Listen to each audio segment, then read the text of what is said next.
Maybe I'll start talking while you all get wired up. But good evening, I'm Joe Nye, and this event is to start a very special executive session that we're planning here at the Kennedy School, which is to look at the question of sometimes called the human capital crisis in government. I think it a little bit easier to express it as why is it that young people haven't been going into government as much as they used to? Or alternatively, how can we make public service more attractive?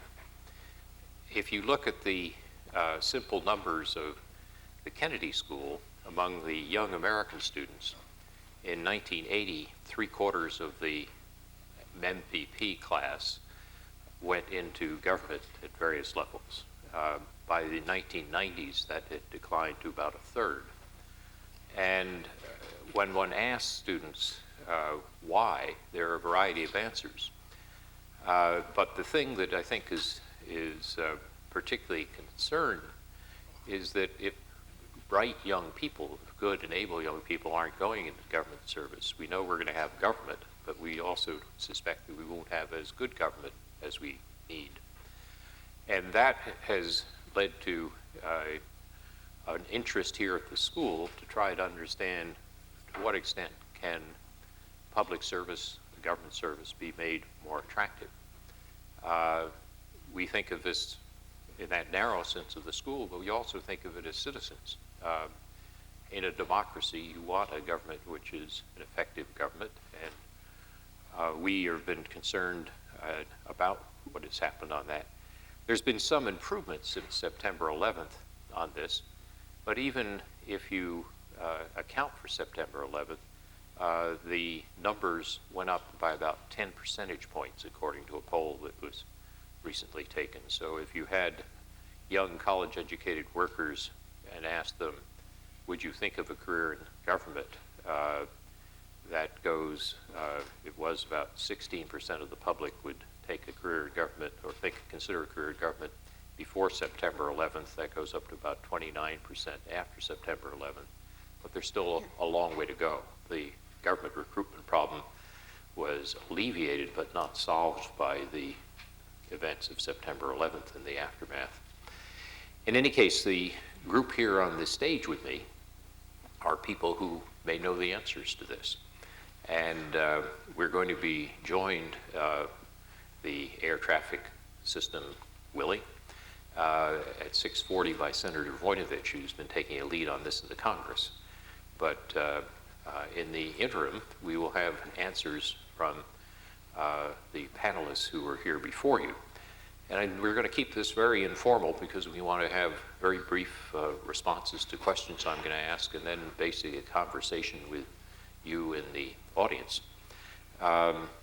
But the first person that I'm going to turn to, Sam Heyman, has done something very creative. He has created a new partnership for public service, which is designed to address this problem. And as a graduate of Harvard Law School and a CEO of a major corporation, it's intriguing that he has decided to make a major charitable gift to create an institution to deal with this problem. So I'd like to start by asking Sam why you created and endowed the Partnership for Public Service, and what do you think it will accomplish? Well, I happen to believe that our single most critical national issue today is the state of our government service and the inability of government to attract in sufficient numbers the brightest and the best. This has been a quiet crisis which has taken place over the last 35 years. By way of personal experience, I graduated from Harvard Law School in 1963. I recall that approximately 30% of my class went to Washington or state and local governments, whereas today the dean tells me it's down to about 2 or 3%. So that'll show you the dimensions, I think, of the problem. In terms of the background of my personal commitment to this issue, when I graduated from law school, there never was any doubt in my mind that I would go into government service. The Kennedy administration was in office. Those were the days of the new frontier, as they called it. And John F. Kennedy's election in 1960 had created a sense of enormous excitement for young lawyers, as lawyers played very important roles throughout the administration. Robert Kennedy himself was Attorney General, and he was, of course, a charismatic figure who instilled a sense of purpose and change in us all.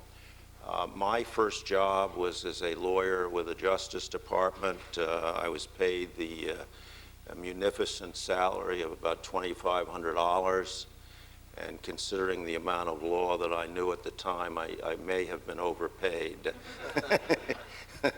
But I continued at the Justice Department, then I went to the United States Attorney's Office in New Haven. I later became chief assistant running the New Haven office, and that was during the tumultuous times, at least for a federal prosecutor, of the mid-'60s.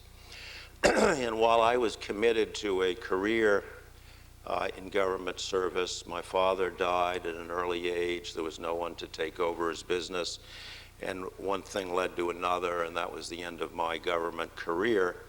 But I've always felt passionately about government service. I've been blessed with good fortune in the business world, and I'm trying to pay something back in terms of our founding, the Partnership for Public Service.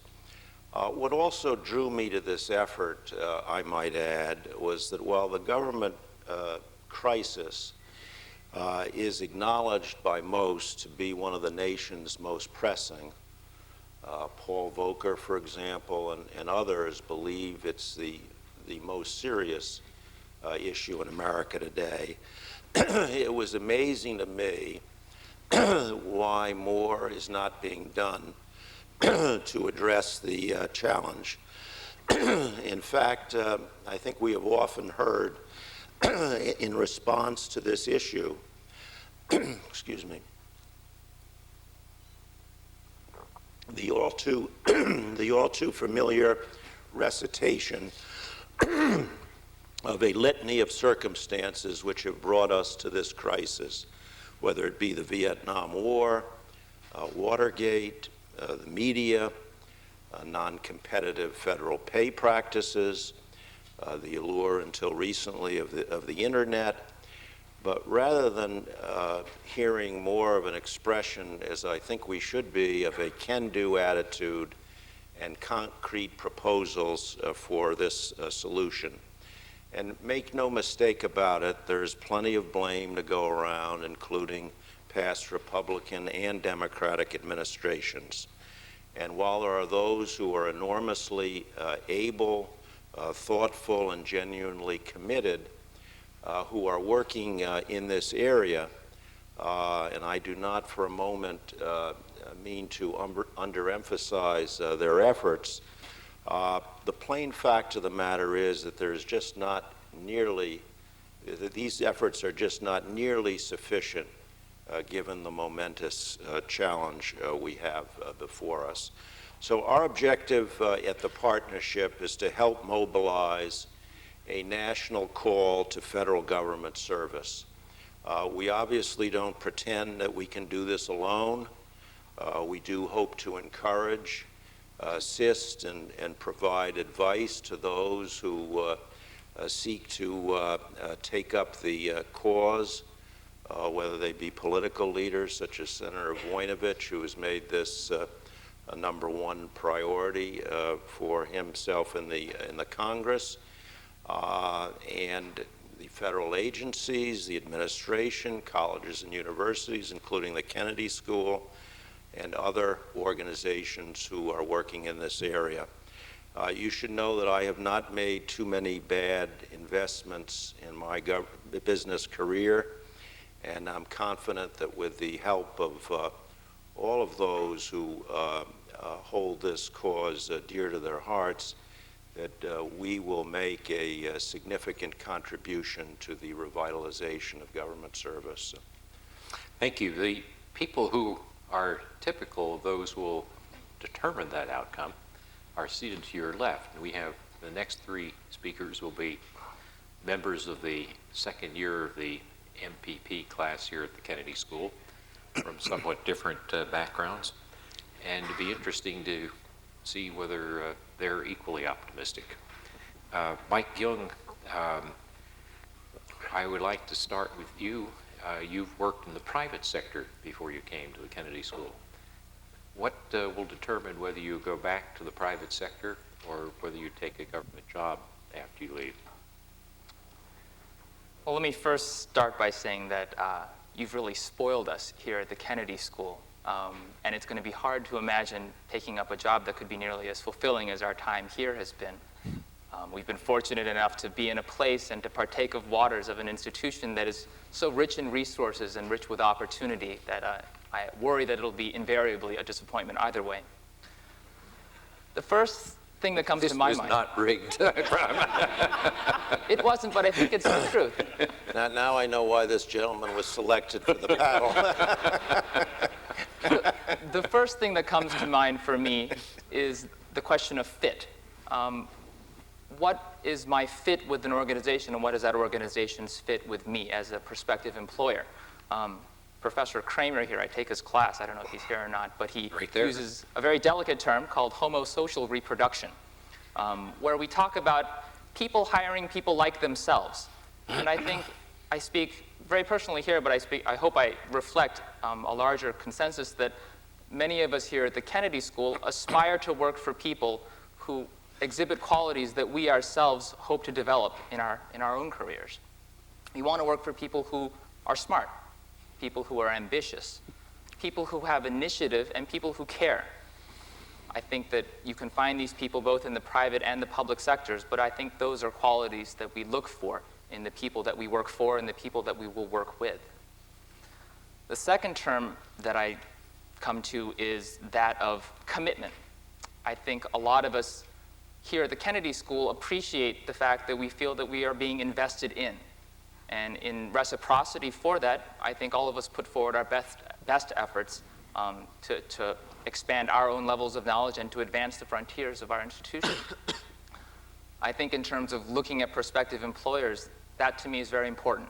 I want to work in a place where I really get a sense that my employer or my organization is really investing everything they can into me as a person, as an employee. And in exchange for that, I think that I really want to feel a sense of strong cultural commitment to the organization for which I work. I want to be able to feel without reservation that I can give them my best work, my best energy. In a lot of ways, I think it's kind of like applying to college or applying to graduate school, an exercise that all of us here have been through at one point or another, I believe.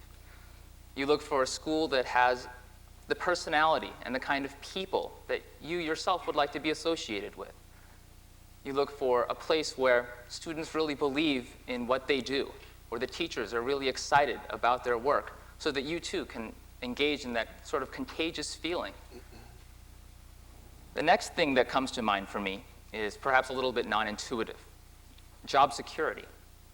Now, I know this is an era where people move from one job to the next. That almost seems like the natural path to promotion. You get work here, you get fired, you get your severance package, you go to the next place at a higher position, and so on.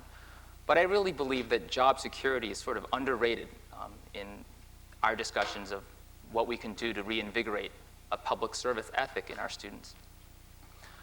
Job security is much like the fact that we can come here to the Kennedy School and we know that for 2 years we can take risks, we can take chances, and we can go for the things that we believe in. Hopefully, we won't get kicked out for it. And I really believe that that job security sense really is important in an employee-employer relationship. I want to be able to work in a place where I can take initiative, and not only take the initiative, but to be rewarded for it where I succeed, and to be accepted where I fail, because part of succeeding is failing. In fact, most of succeeding, I believe, is failing. And I want to have that sense of security that I can take those risks. The other part of security is the sense of, how can I put it, trust, really. And it's a term that might seem trite and overused, but it really has a tremendous value. I believe that it's an opportunity, really, for government to capitalize upon. In terms of trust, I think all of us want to work in a place where we really feel like we can put our best foot forward, and whether we take the right step or not, we will be recognized for the fact that we've put our best foot forward. We want to feel entrusted and empowered with decisions. We want to be able to produce work that will be recognized, that will be used, that will make a difference. And that's the part of trust that comes with a certain level of job security. In a lot of ways, I think, we talk about the human capital crisis, and I mean no disrespect when I think that we've sort of embraced the wrong paradigm. I don't think many of us here at the Kennedy School see ourselves going forth into the world after graduating and thinking of ourselves as units of capital or as units that are assets. Not even resources. I sort of personally object to the term of human resources. I'm not a resource. I am a person. And I believe the components of choosing the right fit and really emphasizing job security as a strategic tool to employ in recruiting young professionals can really go a long way in addressing our human capital, human resource, human asset, or I like to call it the people problem. Thank you. Erica Swift, you're here at the Kennedy School on a fellowship from the State Department, and you're committed to go back to the State Department. What, as you look ahead, excites you about that prospect, and what worries you about that prospect? There's basically one phrase I can say. It's being able to work in an atmosphere where news is created and being able to shape the news, experience history. And I mean, there's no other sector you can work in where you're able to do that. I really didn't realize this until September 11th. And when Washington, even when you're out in the streets talking to taxi drivers, there's a sense of you're in the midst of history. And being here in Boston, I felt a high level of uncertainty because I didn't feel like I actually knew what was going on. And so it just made me long for Washington even more. I'm looking forward to the State Department. This past summer, I worked at the U.S. Embassy in the Gambia in West Africa. And as a Foreign Service officer, what struck me is that people honestly, from other countries, honestly see diplomats as the president's representative. And it's an awesome responsibility, but it's amazing for someone my age to have that level of responsibility. And I can't imagine anywhere else, any other field, where I would feel that same sort of connection to my government. But there are downsides, of course. And I think the largest downside is the slow pace of change. And it's reflected in policy decisions, as we've seen over the last month and a half, but also in just the structure of government. The government doesn't reflect the American people, unfortunately. And I think that we aren't as effective, our policies aren't as effective because of that. And so everyone says that the agencies in DC are 10 years behind private sector agencies. And I just hope that maybe the government, especially State Department, becomes up to speed and really cherishes the diversity that is America. Thank you. Chris DeMasi, you're a joint student between the Kennedy School and the law school. And as you look ahead, you will have an option of being a lawyer in private practice or going into government service.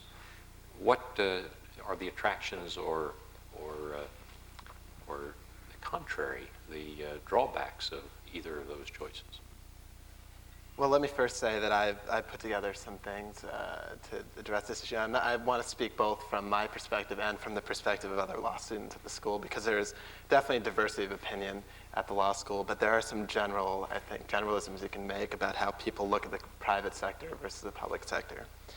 And it's interesting, over the past few days, I've been to career services presentations and to public interest presentations, and they are constantly at each other's necks to get students to go to one or the other. It's really a fight, and it's interesting to see how that plays out. I don't think that really reflects the state of the private and public sector right now, and how we're getting an increase in working together, in cooperation and partnerships between the two. But I'll get back to that. As far as government, I think the most important thing is probably personal fulfillment. I mean, people go home at the end of the day, and I've had this experience. I've worked now at 3 public organizations, government organizations, that you're working for the people, that you're providing a service for people and not working for a corporation that may, on the other hand, be hurting people or making just out for profit rather than for serving the population. I think that coming home at the end of the day with that under your belt is something that you just can't get all the time in the private sector, although I do believe that there is an opportunity and growing opportunities nowadays to do so. Secondly, basically law students look at the public sector versus the private sector as lifestyle versus money. People think that I can work a 9-to-5 job in the public sector, come home at 5, enjoy my family life, and go back at 9 the next day. And on the other hand, they think that in the private law sector, they'll go in at 7:30, come home at 1 in the morning if they're lucky, and get an extra 0 on the end of their salary.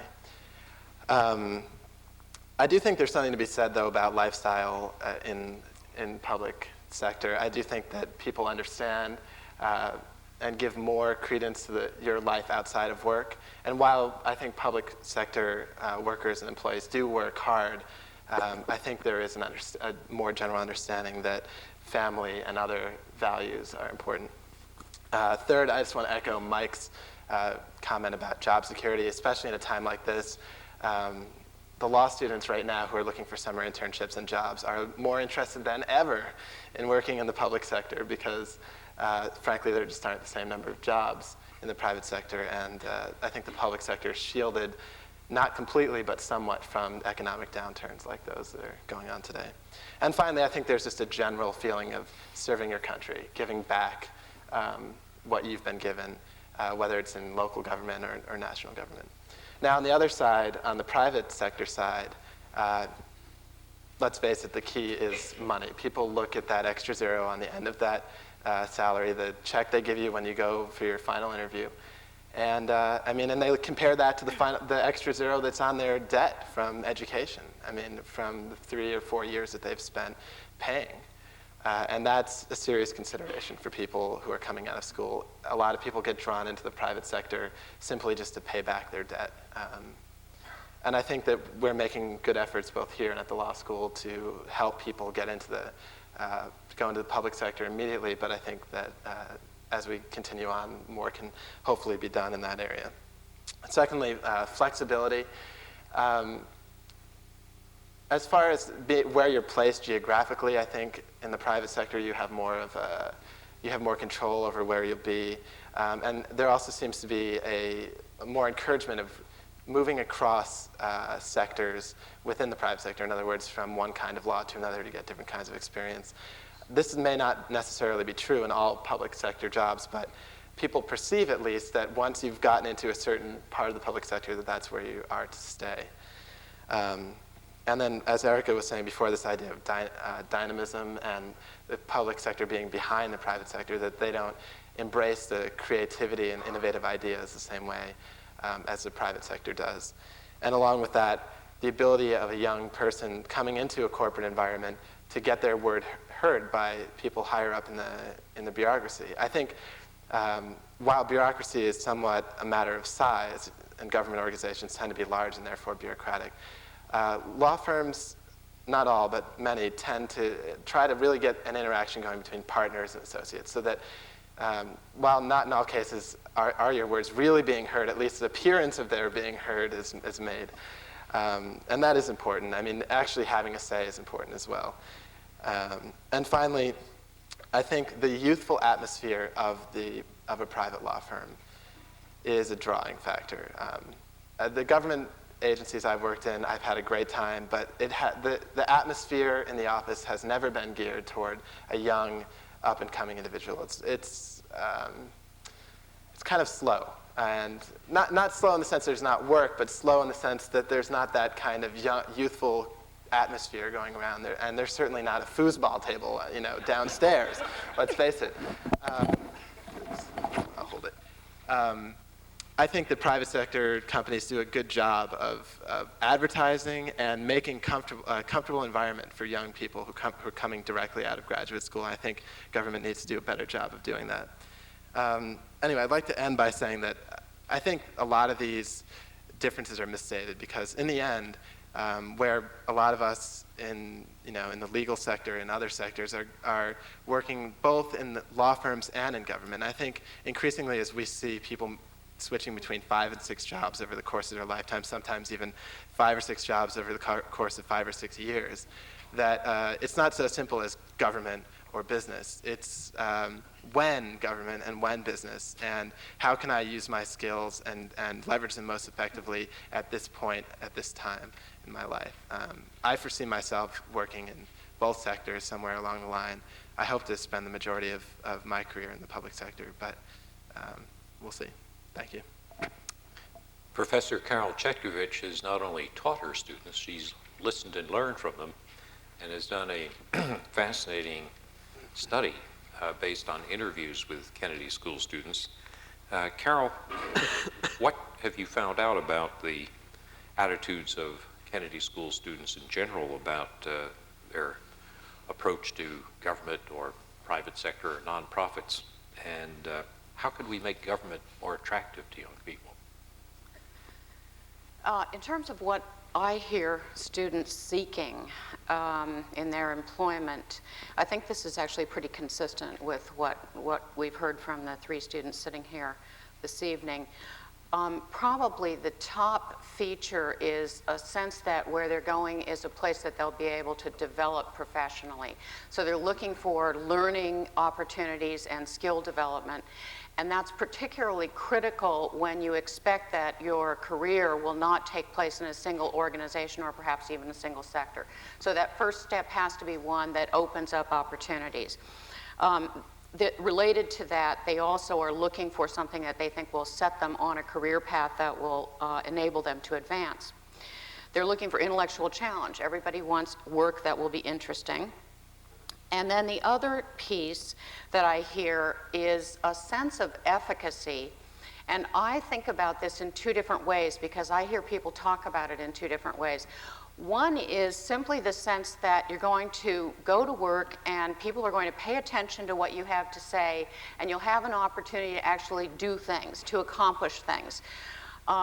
The other, not necessarily related, is a sense of efficacy in terms of making a social contribution or having an impact in terms of policy.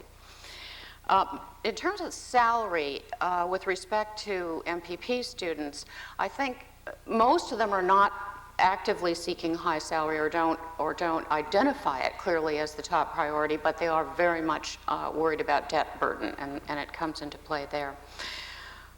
In terms of how they see the different sectors with respect to what students are seeking, the private sector is seen as the place for professional development. And I think that makes it a major, it puts it way ahead of the public sector. Students tend to think that the private sector is where they will have an opportunity to build skills, that they will be getting greater intellectual challenge. They also tend to see the private sector as offering an opportunity for this sense of efficacy in the sense of being able to do things, but not in the sense of having policy impact or coming home at the end of the day feeling like they've served their country. In terms of the public sector, there's an interesting divide here. The students who choose government, who come out of our MPP program, do so, I think, in large part because they do think they'll be able to have an impact, and that is extremely important to them. Students who avoid government ironically, avoid government because they don't think they'll be able to have an impact, because they think that they'll be put into a cubicle which represents the lower left-hand square on an enormous org chart, and that all they'll be doing is writing memos, digesting information, and then passing it along to someone else. Most of the students, I think, do not see government as the place for professional development and lots of opportunity to learn and develop skills. In terms of what government should do to be a more attractive place for young professionals, I have to start by actually saying what I think government should not do, because I think there's a certain tendency to want to move in this direction, and that is, I don't think government should try to appeal to people on the same basis that the private sector does. I think government is seeking something different in people, and I think that that distinction ought to be clear. Now, having said that, what government does need to do is show those who are genuinely drawn to public interest work that they won't be denied opportunities for things like advancement and professional development as a result of making that choice. And that means offering an environment in which professional development is supported and in which they're given as much responsibility as is possible.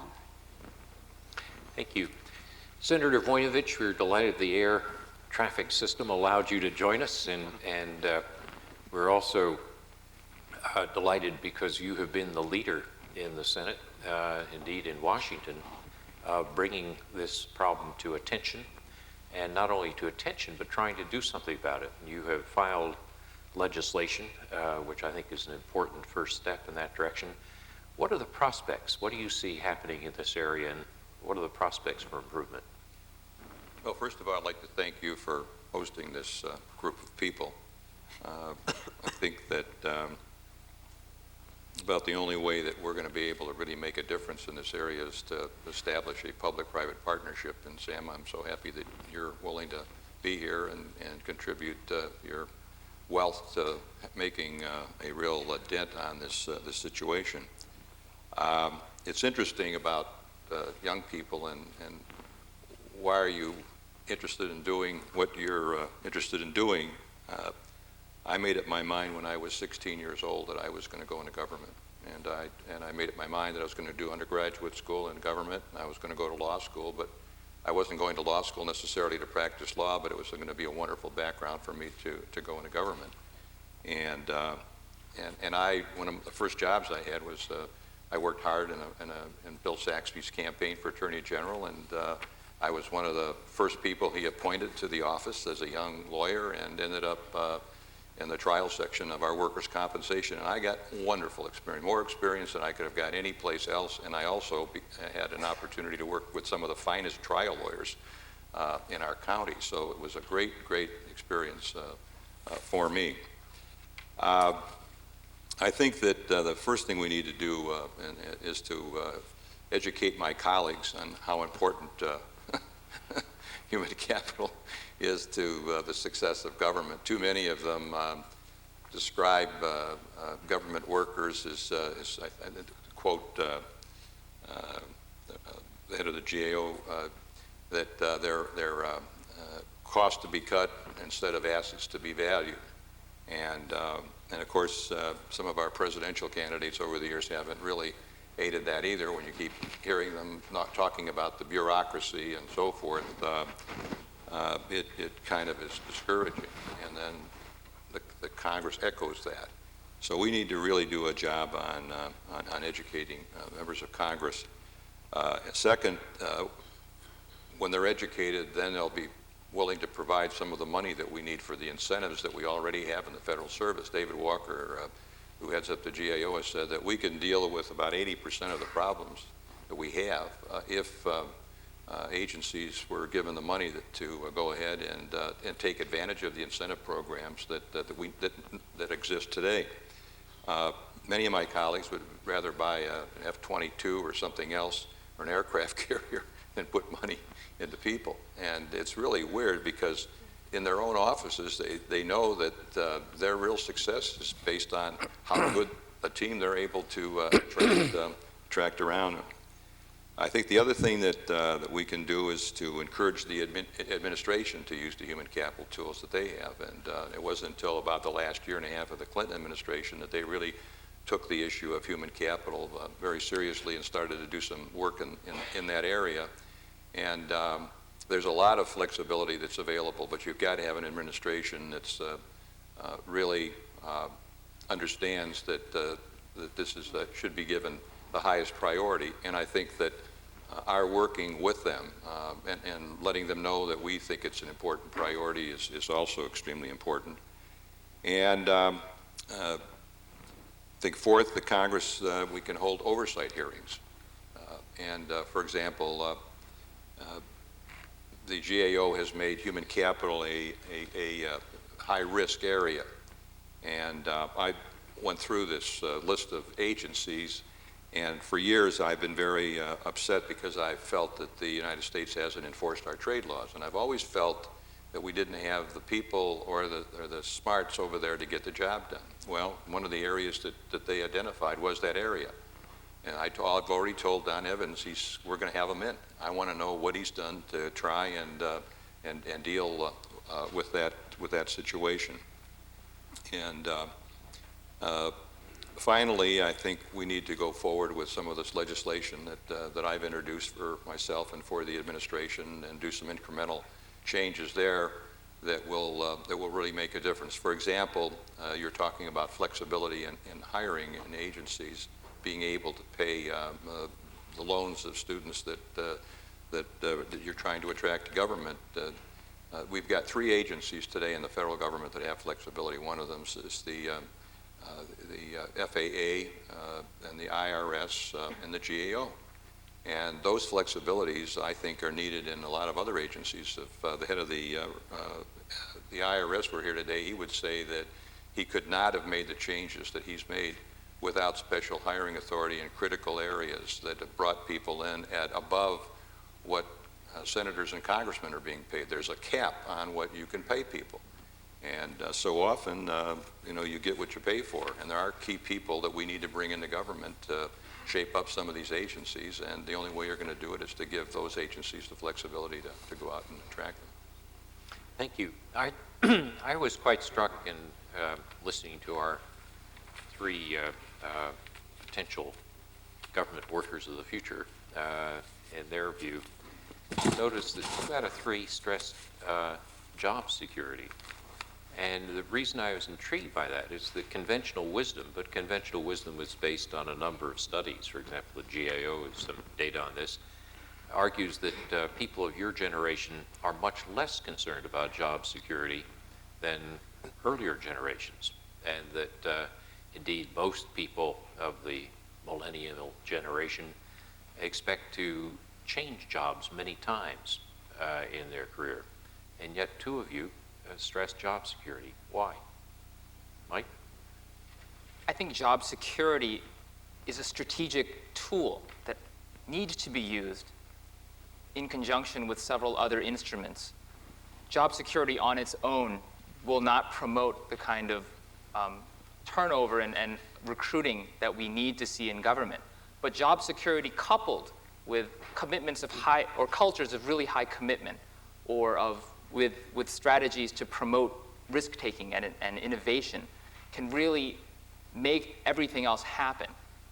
Job security, too often, we imagine the government worker who has done 25 years of service and hasn't produced anything of value for the public, and that's not job security that I'm talking about. The job security that I'm talking about is not having to worry about being laid off every time a cyclical event happens, not having to worry about producing short-term results at the expense of long-term vision. The job security I'm talking about enables us to think in the long term and think about the public good, which is much more demanding than thinking about the bottom line and thinking about near-term results. That's the job security that I have in mind. Chris?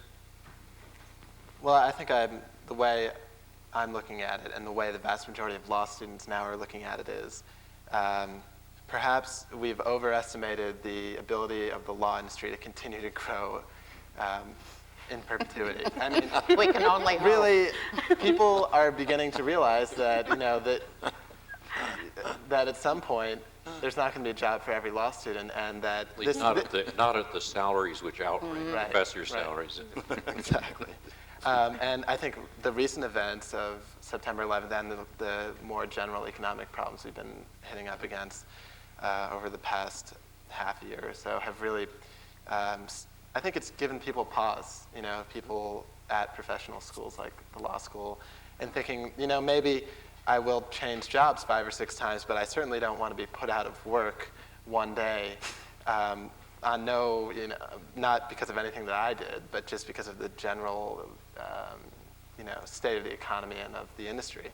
And people, I think there's a pall sort of been cast over the law school lately of, we're not going to get jobs, what are we going to do? And I think people look at the public sector and they say, there's security, I may not stay there forever, but as long as I want to stay there, I will be welcome. And that's just the very practical view of a lot of the law students. Erica, you didn't mention job security, but I don't know whether you had any observations on that point. I think job security is one of the things that kind of creates the perception that the government is slow to act.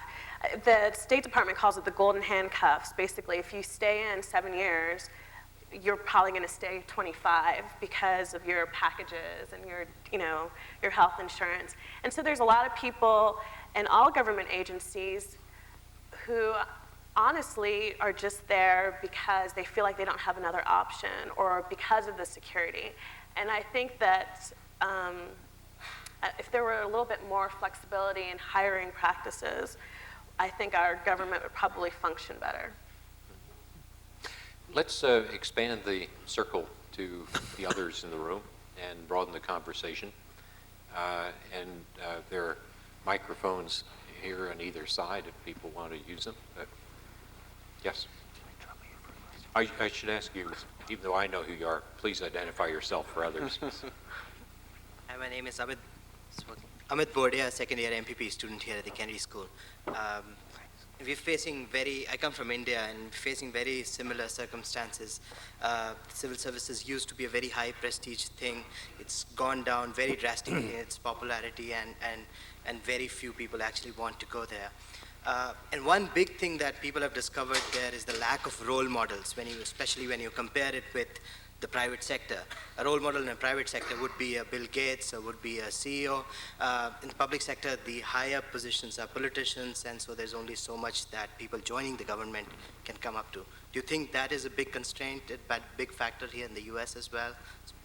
Is that a factor? Role models play a big role in the decision making? Who would like to take the crack? I think absolutely. Homosocial reproduction. We want to work for people and with people who we admire.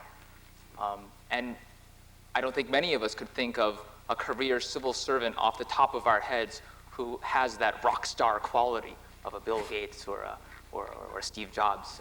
And we all face it. We all want to work for rock stars because we all want to be rock stars ourselves someday. When I say rock star, I don't mean the celebrity of it all, but the ability to have the power to make a difference and to have that leverage. And you're right, there's not enough people to whom we can turn. I've been fortunate to be in classes here at the Kennedy School where we have had people come in and talk about the work that they do. They are career civil servants. And when you hear about it, it's exciting. You hear about it and you think to yourself, wow, I could see myself doing this. However, I can't imagine that it happens at too many other places besides the Kennedy School, that you get the exposure and the airtime of a person who is in the front lines making government work. One thing that strikes me on that point, role models are always important, but there was a poll taken by the Institute of Politics here of attitudes of college students that David Pryor and the Institute of Politics supervised. And one of the things that was suggested is if you wanted to get more young people interested in government and politics, they had to meet more politicians. If you met politicians, you were actually more likely to be interested. And there's a surprising number of the young people polled who hadn't. I don't know, how does that strike you, Well, Senator? it's interesting because my father did not want me to go into government. And he volunteered me for a gubernatorial campaign in 1958. And he thought that after that summer of volunteering that I would be fed up with government. And I had just the opposite reaction. I was very unhappy with the people who were involved in that campaign. Mm-hmm. And I said, if they're the kind of people that are in there, I want to change it. And that was not the positive thing, it was the negative thing, that I was very upset. Got it. And I wanted to get in there, and I wouldn't do it that way. And I remember how this one individual treated the people that were working for him, and it just appalled me. And I just said, I want to get in there and change it. Great story. Joe, one of the things that we're doing at the partnership is that we've formed a speakers bureau, and that we're going to have government service people who have held high profile jobs and civil servants come and speak at colleges and universities about their careers. It's amazing to me that the federal government has not done more in terms of taking the initiative to sort of sell itself. I mean, like corporations do, recruiting on campuses, and that most young people today are simply unaware of the enormous opportunities in government. Now, there are some problems in government, to be sure, but what's really I'm absolutely convinced about is that if people knew really about the opportunities in government, there'd be a much greater interest. In fact, we've sponsored polls which have had focus groups, and we start asking the participants, are you interested in going into government? Oh, no, I wouldn't be interested.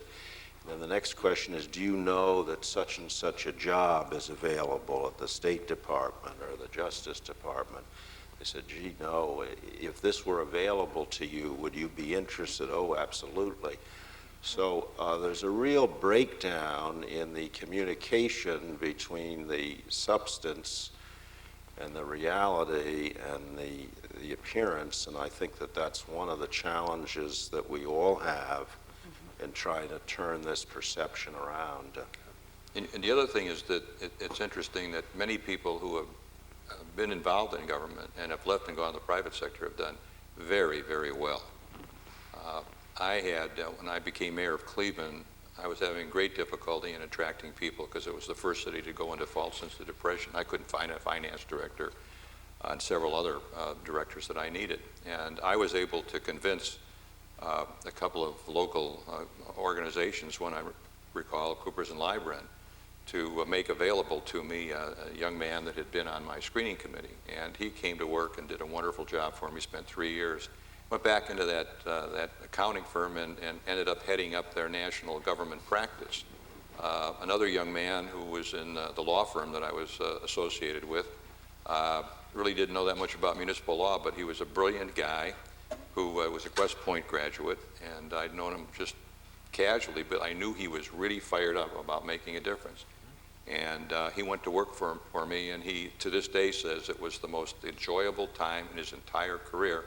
And I really believe that he's going to be the next managing partner of his law firm. And he will readily admit that if it hadn't been for his experience in the city of Cleveland, he would not be in that position today. I see. Yes. Hello, I'm Ellen Connerton. I'm a member of the mid-career MPA class, and I've been a very proud bureaucrat for the federal government, city government, and state government.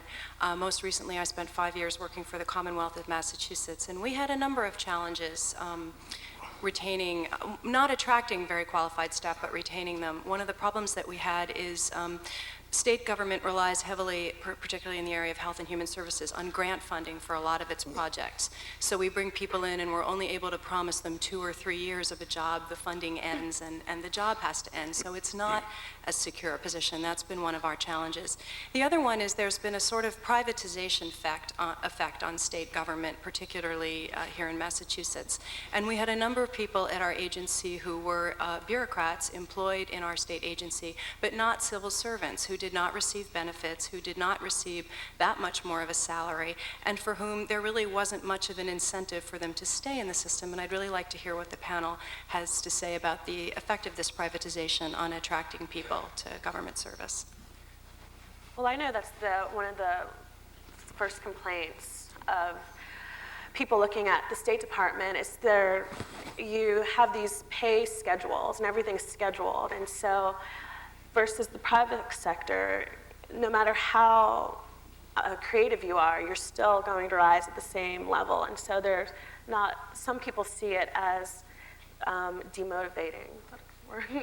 And so I think that's definitely needs to change, just the structure of the pay grades, because I think that's definitely holding people back, and it's definitely, I don't know, hampering creativity and thinking outside of the box. Senator, your proposed legislation addresses the pay grade issue. Do you want to say a little bit about that? Is that a key, do you think, to solving this problem?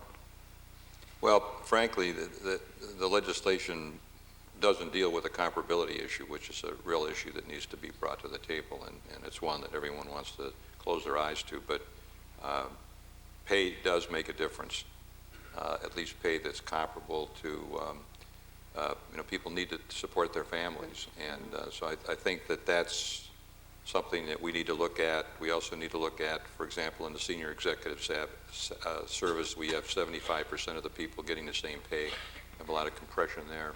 There's some real issues in terms of pay that we do need to look at if we expect to be competitive. Now, I don't think you expect if you go to work for government you're going to get what you're going to get if you want to say go to a major law firm. But you need to have got to be able to pay your apartment rent and do some other things that you'd like to do. And if it's not at that level, then I think the only thing you can think of is that they really don't think very much of the job that they're asking me to come to work. I think what you pay people and the tools you give them and how you treat them has a lot to do with whether or not they're interested in coming to work for you. Excuse me, but what I was referring to is not exactly the salary scale, but the fact that there are a number of employees, for example, at health departments that don't get health insurance. They're not getting basic benefits.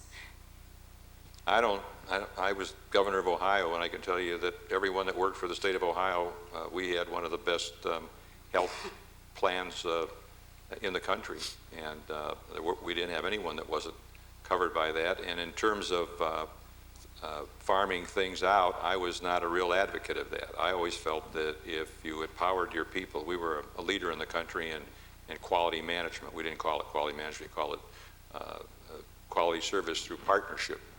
And empowering people and providing good training for the individuals made a real difference. So I didn't have that experience. Didn't have that experience either with the city. So and what I did, I'll tell you what we did is that I've had something where I thought we could that the private sector looked good. I'll just give you a couple examples. The garbage collection. We did a study. We had what we call an Operation Improvement Task Force. We had the private sector come in and look at what we were doing, and they said, "You're getting ripped off. You got 50% more people out at the transfer stations than you need. You got one person more in the garbage trucks that you need." And so we sat down with the leaders of the unions and said, "Here are the facts. And unless you change, we're going to go out and get the private sector to come in and start doing some of our garbage work." Well, I'll never forget Paul Wells laughing at me and said, I don't know why somebody hasn't asked me a long time ago. You're right. We have too many people on the garbage trucks. And we worked with him to just transition them out. I mean, so that was, you've got to kind of give people an opportunity. If you've got a problem with what they're doing, you have to confront them with it and say, here's some other alternatives, and are you going to do that? The other thing is that a lot of people, I think, in the federal government feel that in this privatization thing that they're not given a fair shot. I know that recently at our federal building. They were going to farm out the maintenance of the place. And the workers felt that they had some problems. They didn't feel it was what it should be, but they were never given a real opportunity to say, okay, we'll look at what we're doing, and here are things that we're willing to do to make a difference. They felt that, in spite of the fact that it's supposed to be, they're supposed to be given a chance, they thought it was fixed. And I think that's something that we need to deal with.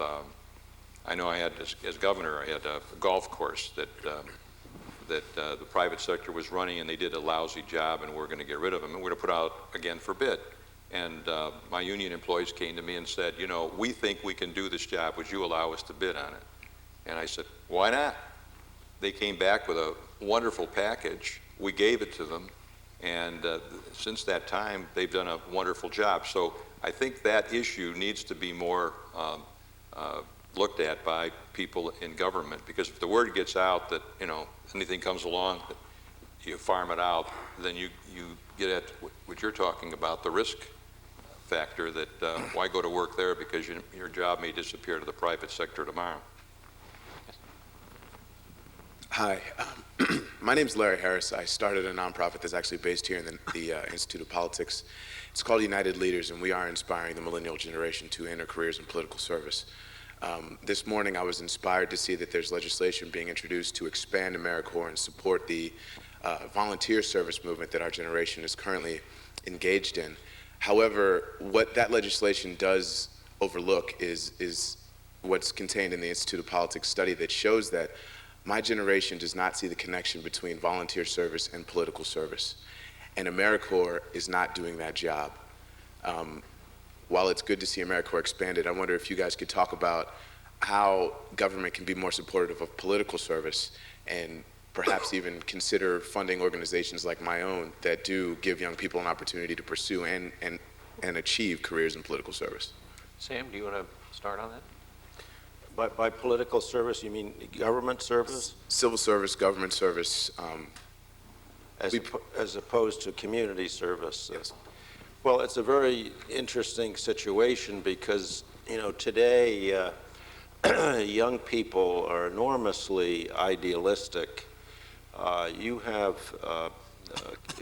students at college today who spend a day and a half a week working in community service jobs. So the young people today are probably the most active citizens we've had in many a year, and yet this interest in community service is not carried over into an interest in government service. Young people see a much more concrete opportunity to make a difference in community service, and political service is looked upon as a kind of a bureaucracy and so forth. And so I think that the challenge that we have is to really convert that enormous idealism and interest in community service into a government service, and that is part of the entire challenge that we're talking about here. Yes.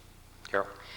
I want to jump in on that, and as a big fan of participatory democracy, also say that I think another way to make that link, particularly at the local government level, is to actually open up government to more citizen participation. Because I think part of this divide comes from people in the community not feeling like the government is us.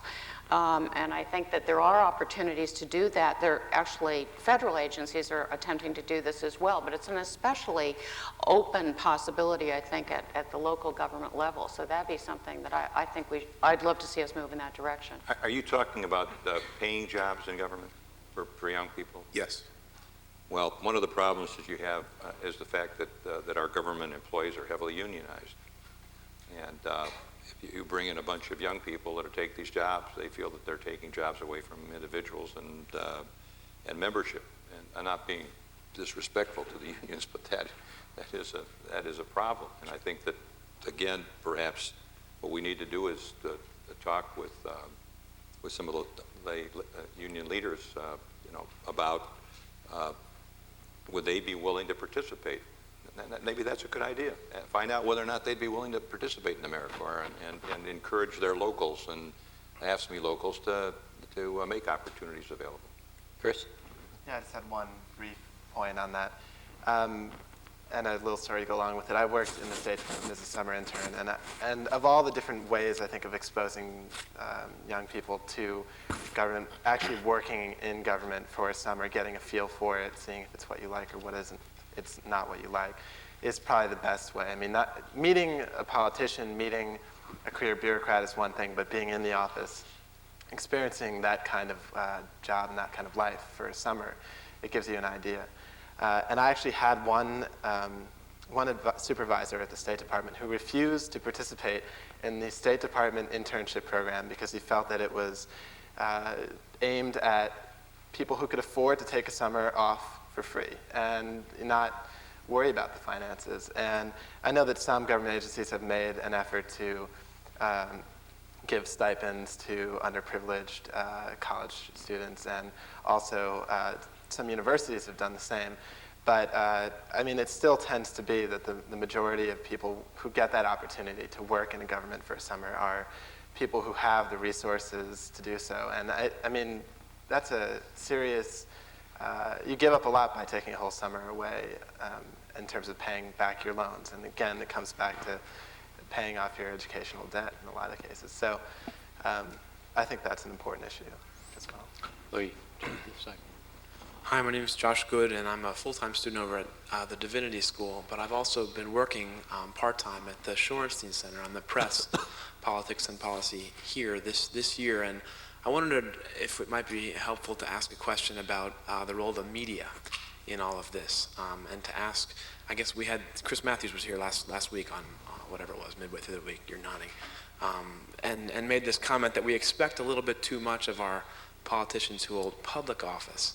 And I wonder if maybe, Senator Voinovich, if you'd be willing to comment on your sense of the function that the media should be playing, normatively in the way that they cover people who do hold public office, and what that's, looked like experientially for you. What it looks like to expect an appropriate level of morality and public service publicly. Are you talking about not the politicians, but the people who work in government? That are thinking more the 18 here, people that really get the work done? Right. It's important. I guess I was thinking a little bit more of those who are in positions of holding public office. So it's not as much the folks underneath of them. But, what's it look like to think strategically about fostering more interest in running for office by the way that the media, does truthfully check things, but also is respectful to people being real people? Well, I think that you better understand that whatever you do and you go into government, it's an open book. Things have changed dramatically. They'll go all the way back, and if they could get at your records in school, they'd get at your records in school. It's Katie bar the door. There's very little, I think, the way things have developed.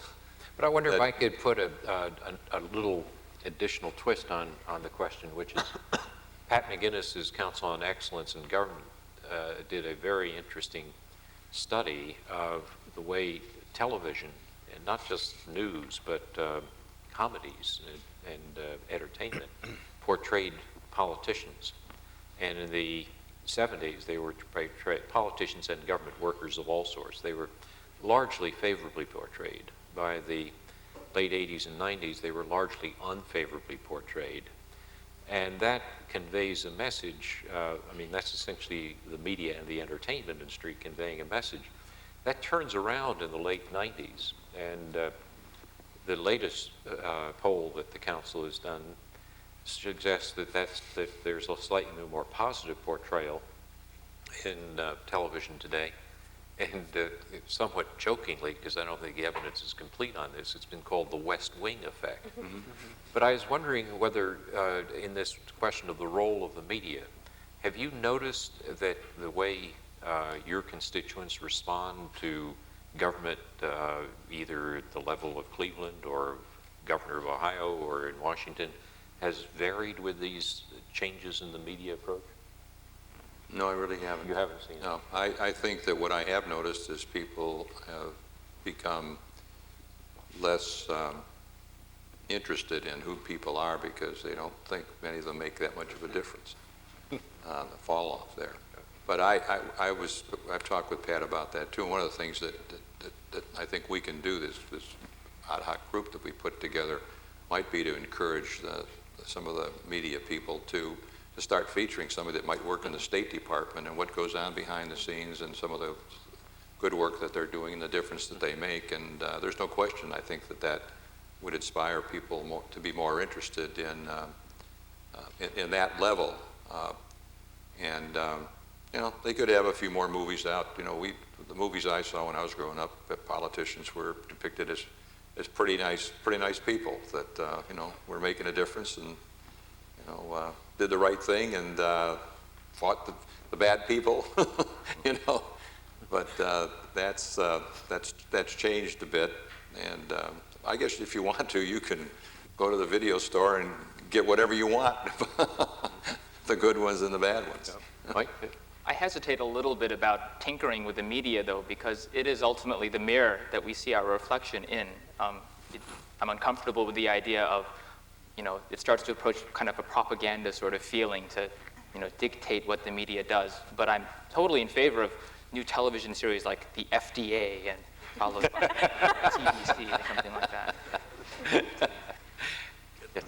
Oh, I'm sorry, Sam. Yeah. But Joe, I think there should be efforts to persuade the media to deal more kindly with government when blacks or Jews or Italians are unfairly portrayed in movies and on television. They have organizations which speak up and work with Hollywood to turn that around.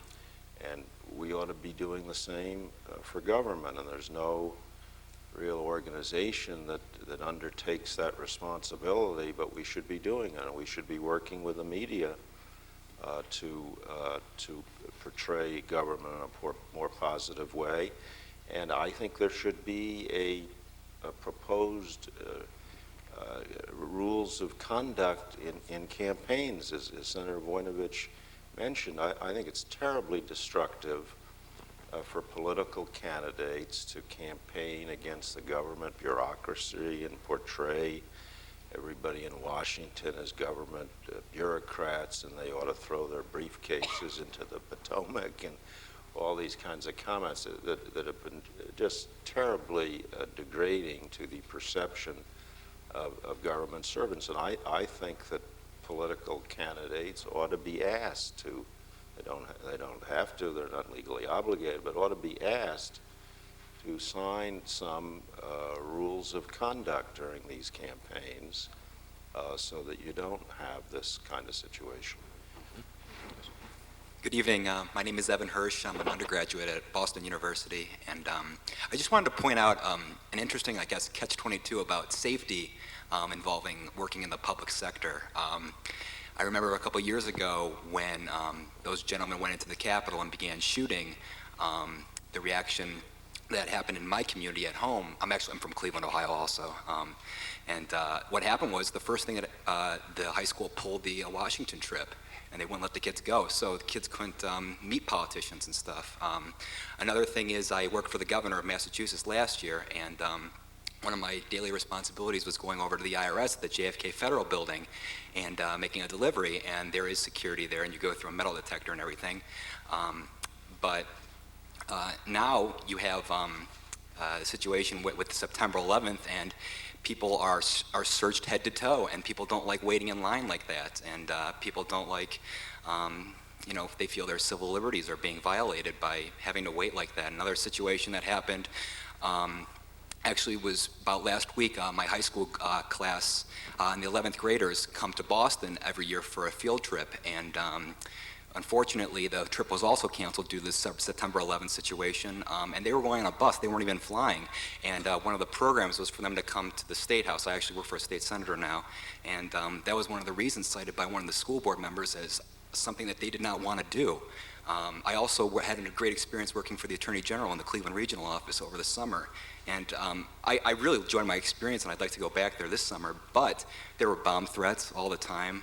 We had a situation where a crazy man came up and started pounding on the windows, and these are things that a lot of my friends who worked in the public sector, or the private sector, excuse me, don't have. And I think that's an interesting point that needs to be undertaken as far as kids my age who are interested in working in the public service or are going to decide to work in the private service one day. Mike, you want to comment? I do martial arts, so I'm thinking judo. I wonder what the opportunities might be to do sort of a judo on that and to use that to really communicate sort of the importance and the gravity of working in the public service. You know, in a sense, these are the people who do the important work, and yes, they may be targeted, but the targeting is because they are important, they are effective, they are working hard. I would, judo that around and say, well, no one cares about the private sector guys. They're expendable. But the government workers, they're the ones who you really are at the heart of the matter. But you know something, the point he's making is it's something that's bothered me in Washington.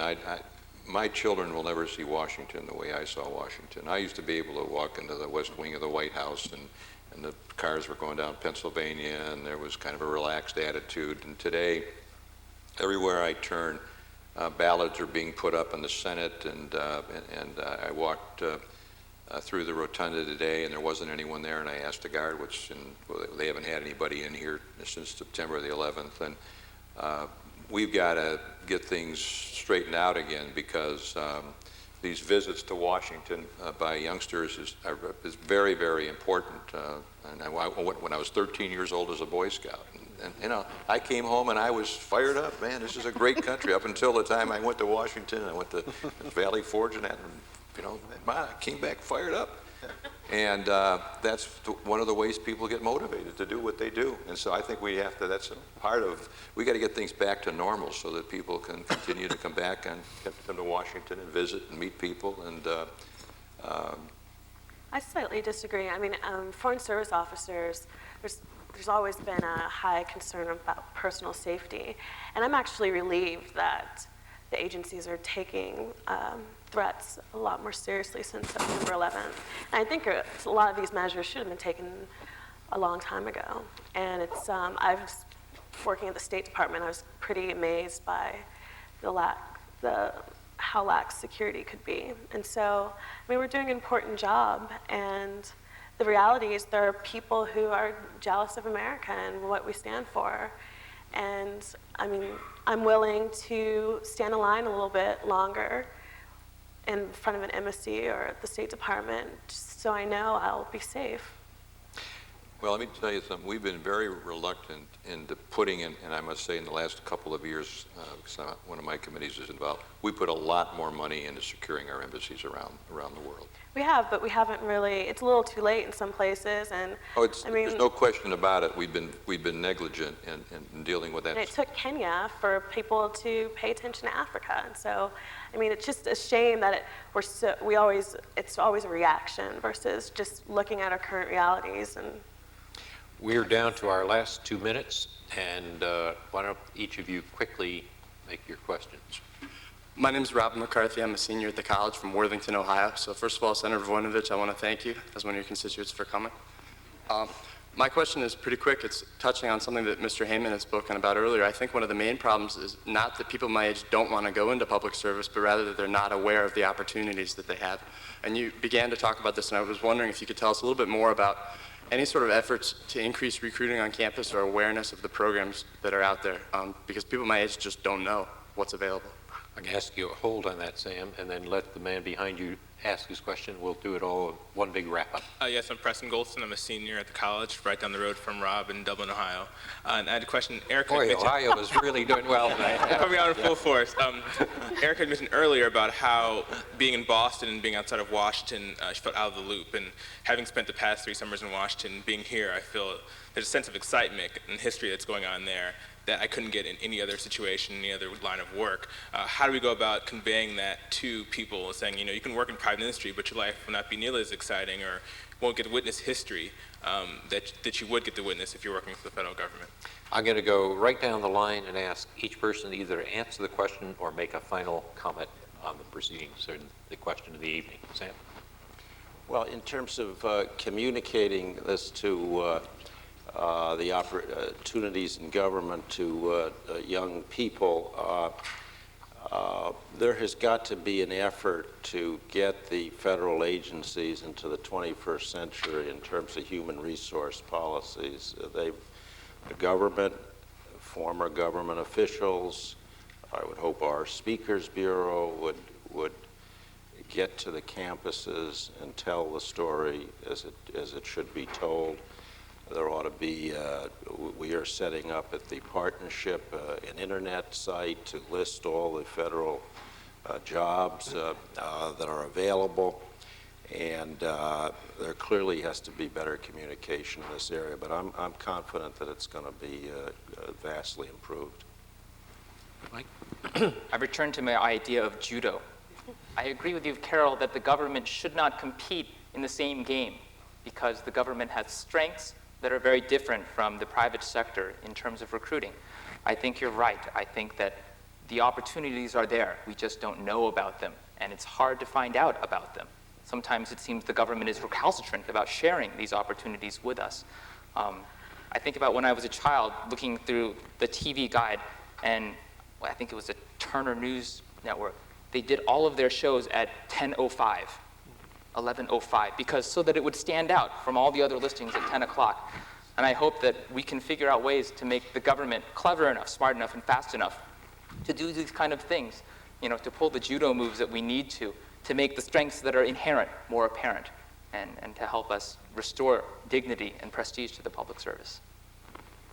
Eric? I think civil servants and foreign service officers need to figure out a way to explain what they do to people. I mean, I grew up right outside of Washington, and so there's never this idea of working for a government as public service. It's just what your parents do. And then I moved away, so everyone's not. Then I moved to Los Angeles, and I realized that there's a huge disconnect. A lot of people can't picture how Washington works or what government officials do on a day-to-day basis. So I think the responsibility is on us to explain that effectively.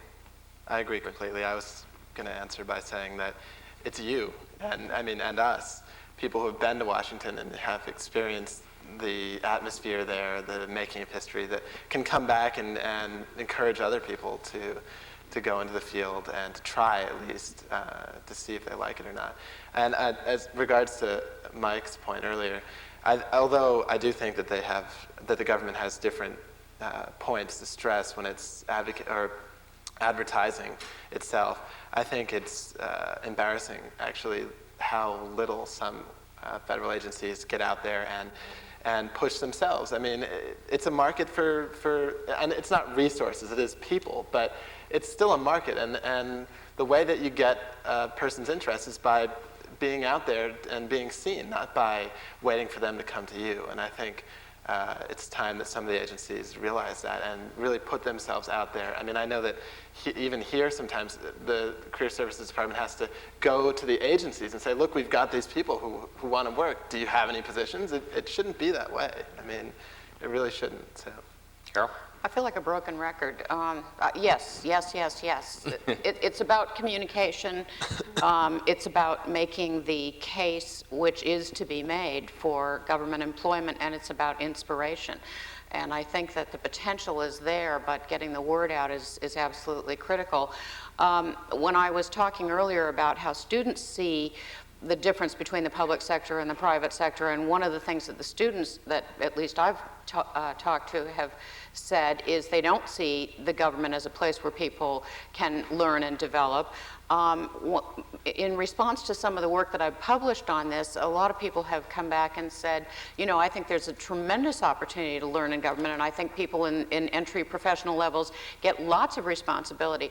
It's clear that that message does not get out to the students because I never heard that. I never got that impression from them. Senator? We have a crisis in human capital because we haven't paid any attention to it. And so hopefully with creating a council